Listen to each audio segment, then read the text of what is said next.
Welcome to the Belated Tech Channel's 100th edition and second year of the Space and Tech Rewind. We were reviewing the milestones that occurred on each day in the week of May 9th through May 15th in space exploration, science, and technology.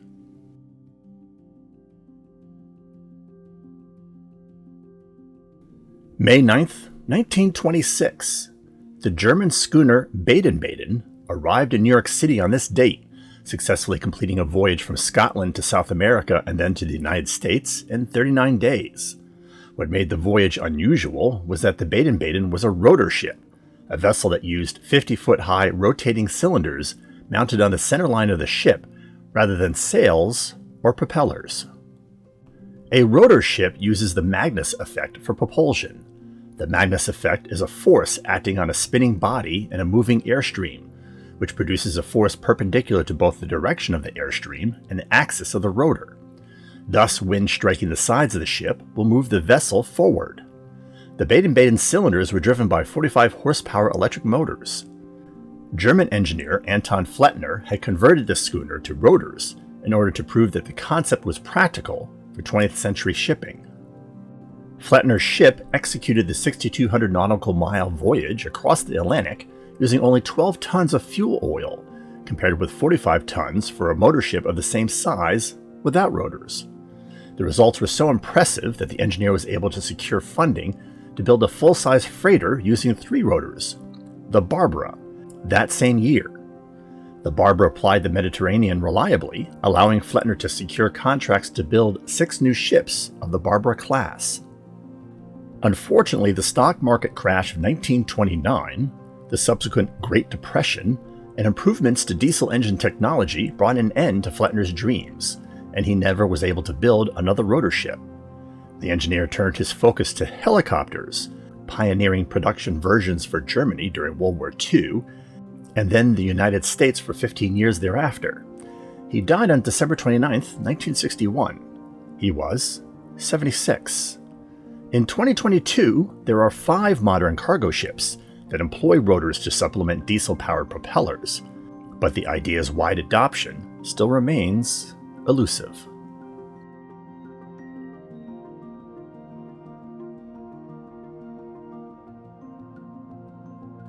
May 10th, 1964. Ford's turbine-driven semi-truck and double trailer debuted near this date at the New York's World Fair. The truck was intended to showcase the company's up-and-coming line of commercial trucks powered by gas turbines. Chrysler had just produced a short run of gas turbine cars in 1963, but fuel economy, even the era of cheap gas before the Arab oil embargoes of the 1970s, put an end to Chrysler's experiment. Ford had decided that the power-to-weight ratio in commercial vehicles made turbines practical, and it developed the 705 turbine engine, mounted it in a futuristic chassis. The 705 powered Semi was abandoned after the fair ended in 1966. However, Ford continued developing the turbine trucks into the 1970s, going as far as opening a factory in Toledo in 1971 to produce an improved version, dubbed the 707. The 375 horsepower 707 was a single-stage gas turbine made of iron and nickel that used a complex regenerator to finally deliver the fuel economy needed. The 707 was installed into several of its production W1000 tractors, and the company used them for regular supply runs between Dearborn and Toledo for a few years.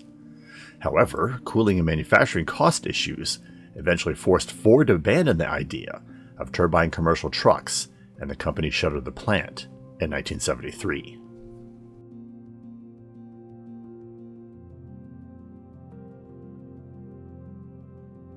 May 11th, 868. The first known dated printed book, the Diamond Sutra, a text containing Buddhist scripture, was published on this date. It was made as a 16-foot scroll with 6 sheets of text printed from wood blocks, and 1 sheet with a woodcut showing the Buddha with disciples and a pair of cats. The sheets measured 12 inches by 30 inches and were pasted together. The date is known from a colophon at the end of the scroll that says, quote, "Printed on 11 May 868 by Wang Che for free general distribution," and dedicates the text to his parents. The scroll was one of about 1,130 bundles of manuscripts found 1,000 years later, walled up in one of the caves of the Thousand Buddhas in Turkestan. The Diamond Sutra is now owned by the British Library. 600 years later, Johannes Gutenberg published the Bible using movable metal type, a feat that began a publishing revolution. We covered the Gutenberg Bible in Milestones 178. Enjoying our content? We issue new videos every week, so be sure to subscribe so you stay current. Subscribing is free, and we encourage you to browse our 350-plus video library, where you can find more milestone installments for every day of the year, as well as tech documentary segments, current events in space exploration, science and technology, gameplay recordings, reviews of tools and equipment, and reviews of small electronics and appliances. Each video is tagged with an alphanumeric identifier in the title, so searches for particular segments are quick and easy.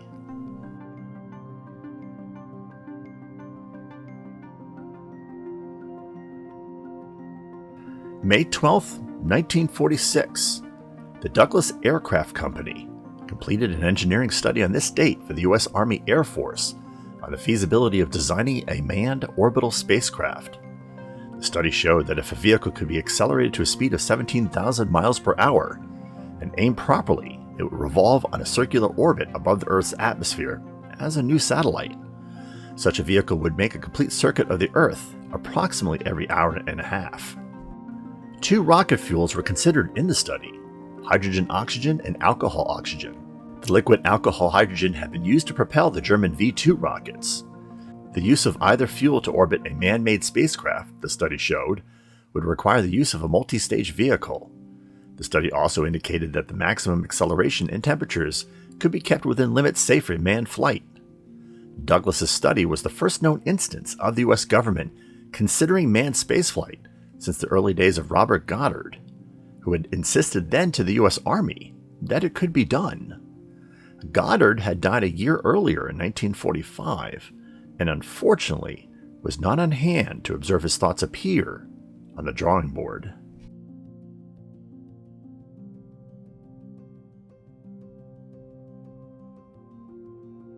May 13, 1961. The Soviet response to the United States' Apollo program was decreed on this date. The decree didn't establish a nifty program name like Apollo, but it did set in motion the N-1 rocket, the L-1 and LK-1 lunar orbit command modules, and the L-3 and LK-700 lunar landers.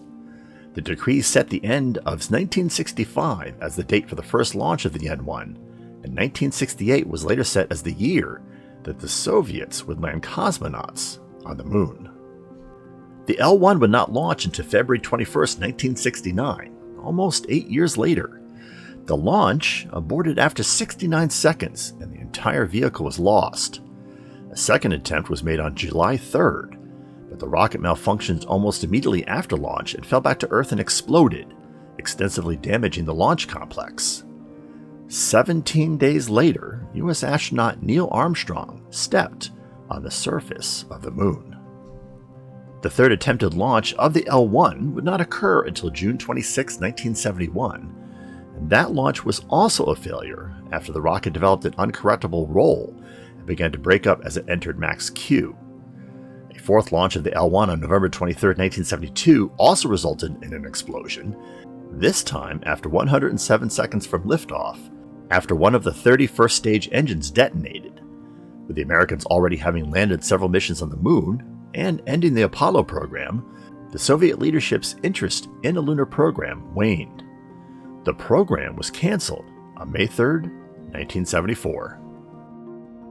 Have you agreed with our choices, or do you think there are other events in space and tech history that were better? Go ahead and share with us by dropping a comment below. If you have suggestions for other space and tech milestones, let us know. We'll credit milestones we pick for future videos to those viewers that post them. And don't forget to click the bell notification icon so you don't miss upcoming videos.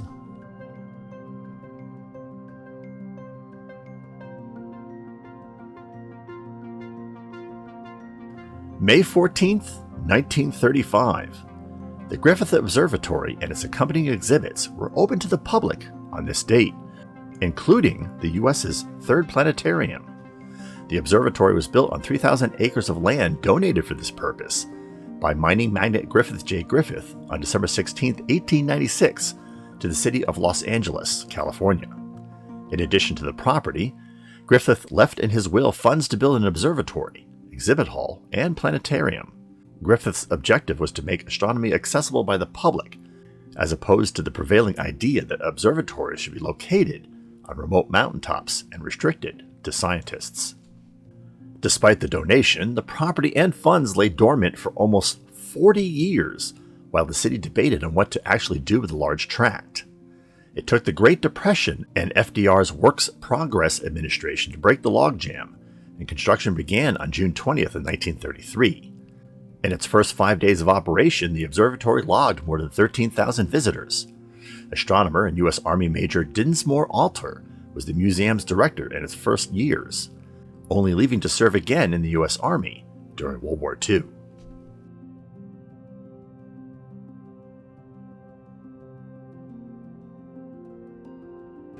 May 15, 1902. Engineer Lyman Gilmore claimed he flew the first powered aircraft on this date, 17 months before the Wright brothers' flight at Kitty Hawk. Thrust was provided by a 20-horsepower steam-powered engine in an unwitnessed heavier-than-air flight at Grass Valley, California.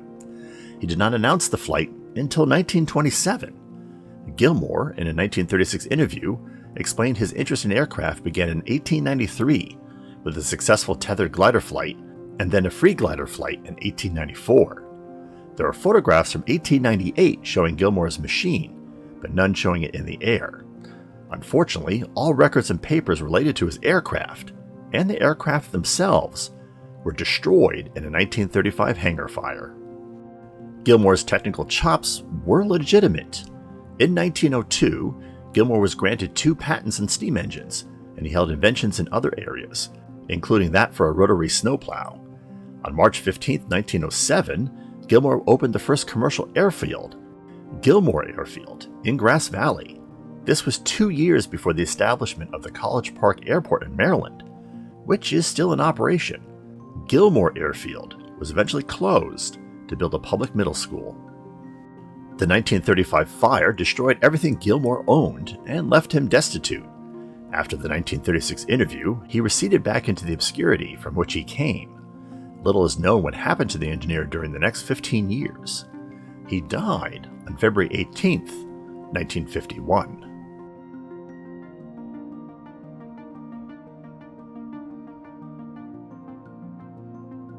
On April 5, 2022, Amazon announced the purchase of up to 83 launches from Arianespace, Blue Origin, and the United Launch Alliance to deploy most of its 3,300 satellite Project Kuiper broadband mega constellation.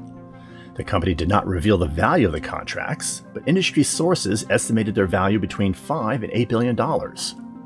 Blue Origin is owned by former Amazon CEO and major shareholder Jeff Bezos.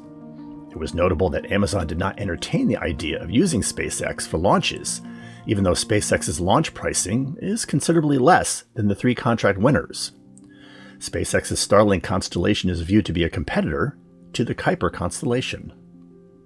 Amazon is buying 38 Vulcan and 9 Atlas launches from the ULA, 18 Ariane 6 launches from Arianespace, and 12 New Glenn launches from Blue Origin. Of the 4 launch vehicles, only the Atlas has flown orbital missions. The Ariane 6, the Vulcan, and the New Glenn are all still in the design phase. Vehicle viability is relevant, as Amazon's FCC license requires Amazon to have half its satellites in orbit by July 2026, and the complete constellation in orbit 3 years later. 2 prototype satellites are scheduled to launch later this year on ABL Space Systems' RS-1 small launch vehicle, which also has yet to make its first flight.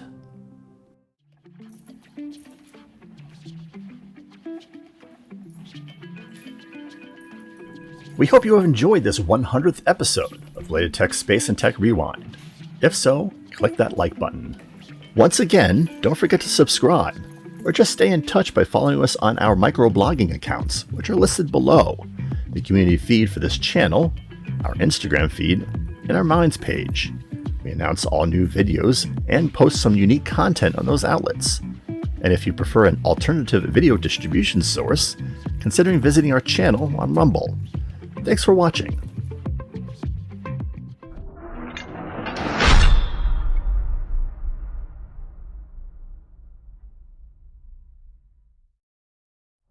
Remember what it was like before there was somebody else up there who loved you?